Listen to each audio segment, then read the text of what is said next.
Welcome to my madness, ladies and gentlemen. Today we're going to be taking a look at Manga. At least that's what they're calling this guy. He is basically anime Batman. Now, I've talked about this many times before, not been the biggest fan of Mcfarlane's DC Multiverse line, but I gotta say, when I saw this figure, I was like, that's pretty cool. I don't know what it is, if it's just the color scheme. I love the head sculpt, and I do like this buck for Batman. I think it's the best buck we've gotten for Batman out of Mcfarlane since they started doing DC stuff. I don't know what it was about this figure.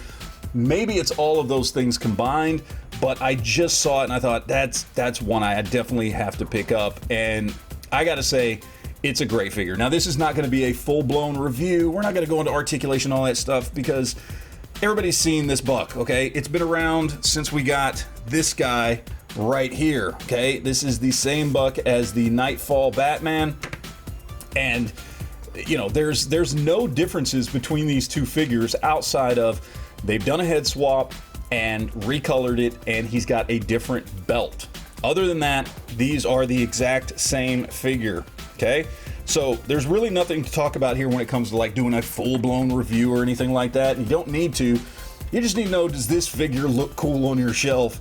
And I gotta say, he really does. I don't know Manga. I have no idea. I don't know where that came from. I'm assuming a comic book, but have no idea. Never read any stories with this version of Batman in it, so I know nothing about it other than just looking at the figure. And I love the grayscale coloring with the white accents. I love the head sculpt on this thing.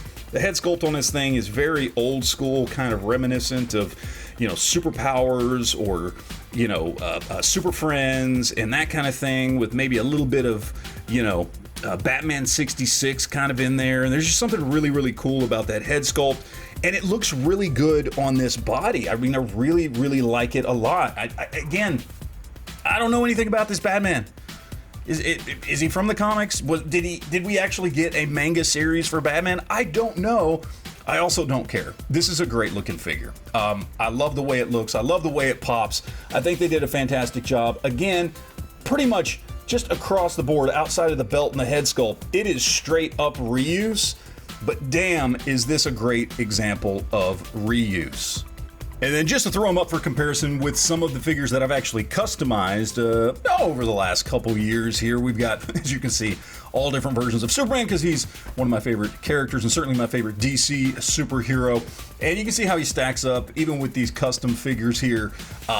He looks great standing in line with a bunch of other Mcfarlane DC Multiverse stuff. So in the end, you can pick this guy up for $22.99. Is he worth it? Hell yeah, he is. It's a really cool version of Batman, just as far as just overall looks. He looks great. He does. He really looks great. I would love to see adventures of this Batman. He seems like maybe he's not quite as much of a psychopath as the original Batman is. I don't know, but I really dig this color scheme. I dig what they did with this guy. Obviously, again, not a full review, but it is Mcfarlane, so you can pretty much guess what the articulation scheme is on this guy, and it works very well. Other than that, there's not much to say about this dude, other than, do you want just a cool, alternate looking version of Batman on your shelf? Then something like this is perfect for you. So that is it, guys. Thank you for watching, and always remember to enjoy your collection.